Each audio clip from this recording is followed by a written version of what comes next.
So why is atheism important to you? I had been an atheist for a long time before I got into this, but reading the books, particularly Sam Harris's book, and followed up by Hitchens' book, and then... That was, The End of Faith? The End of Faith, yeah. Followed up by Hitchens' book, God is Not Great, really convinced me of the harmful aspect of religion for individuals and for the world, and the urgency of the situations, and that sort of got me interested in I guess, just getting people to question whether this is true. Yeah. On an individual level, and then hopefully, think global, act local, that kind of principle. It's like, come on, do you really think this, particularly Christianity, because that's my culture, and my background, and thus my non-sort of Islamic, I haven't moved into that area, true. But just to get people to really think, is this book truly the work of a divine inspiration? If you look at what the words on the pages, it's clearly not. And the ramifications that will have are immense.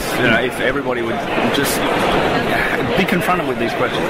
Absolutely, because I know when I watch your videos, and I think it's probably why your videos are so successful, you see these acts of God and these acts, like stories in the Bible, that are just, for my money, irredeemable. Yeah. And it's like, if God was going to come up and say, I'm sorry, will you forgive me, and actually try and make amends for his actions, then maybe you could forgive him, but that would kind of undermine the whole infallible thing. So,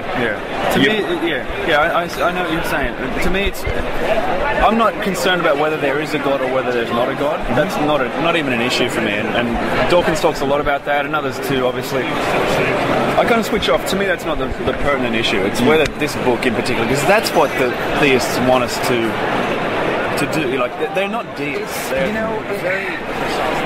It's more than atheism. Lots of people that you'll interview will probably talk about atheism specifically. I like to come at it from a little different angle, where I feel like if the world wasn't as religious as it would be, atheists wouldn't really think about it. You know what I mean? Like, we get a lot of shit because people say, well, aren't you as bad as religion? Because you advertise being an atheist. Isn't it the same thing? And it's not the same thing. I think if we had the choice, if the world was a safe, tolerant world, we would be at home watching The Simpsons or doing science experiments. Yeah. However, because religion is taking away rights from women, taking away rights from gays, restricting science and education, you kind of need these people who don't believe in it to, fight back for equality. Not fight back in the name of atheism, because then it gets kind of into rough territory.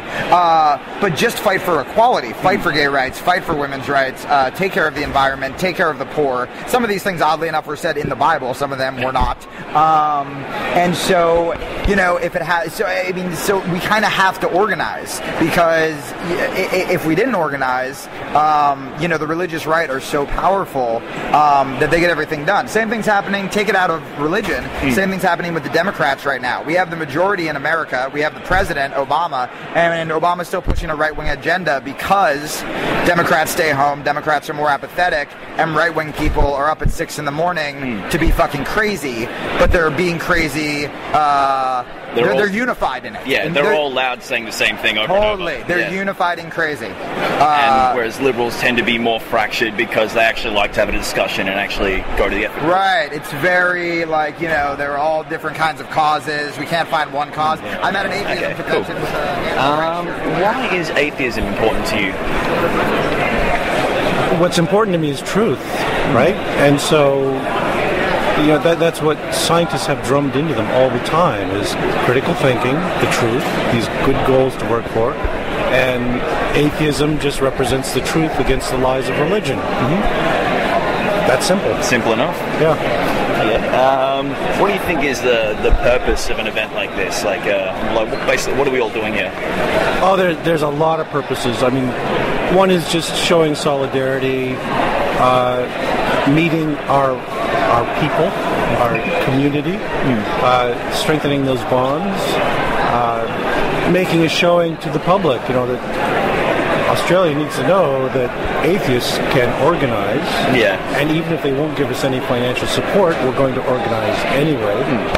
And we can also show that we can put on a very successful convention. This was a really good... Yeah, it was huge. I think they could have doubled it pretty easily. If they'd had the money. Yeah. And somewhere bigger to put it. Yes. Because the tickets sold out quite quickly. Yes, they did. Yeah. But they took the cautious approach since the government was not going to give them a penny. Yeah.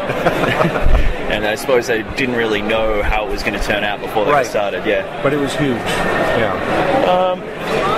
this is going to be an interesting question for you. A belief in God, or over this specific God, as opposed to any of the other religions, or no religion. Okay, yes. I suppose, the Jewish and the Islamic and the Christians' traditions all go back to a common source. They're sometimes called the Abrahamic religions or the monotheistic religions because they can be traced historically. Well, at least we think they can be traced historically to someone called Abraham, who appears in the scriptures and is recognised by all three as the first person to really begin to formulate something of what we would call a monotheistic and ethical tradition. Okay. God. One God who is concerned with the sort of ethical dimensions as well as being the source of things. And certainly we understand that Abraham didn't sort of suddenly understand, or creationists might understand that Abraham suddenly knew it all. But no, we see a development in that through the scriptures as we go along.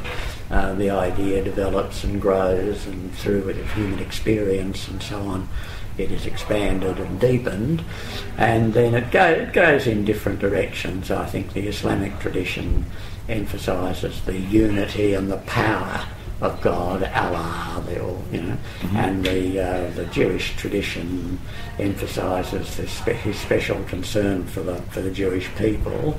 The Christian tradition is probably the more complex of the three because it recognises that in Jesus God is revealed. The unity of God is revealed to be a more complex thing, involving a triple, three personal manifestations as Father, Son, and Spirit, Holy Spirit, and that Jesus is in fact the Son of God appearing in human form in the world, and that part of his mission is to sum up much of what's gone before by giving himself back to God out of humanity as the perfect sacrifice for all wrongdoing and sin, and at the same time gathering the whole of the human race into the covenant or into the relationship with God.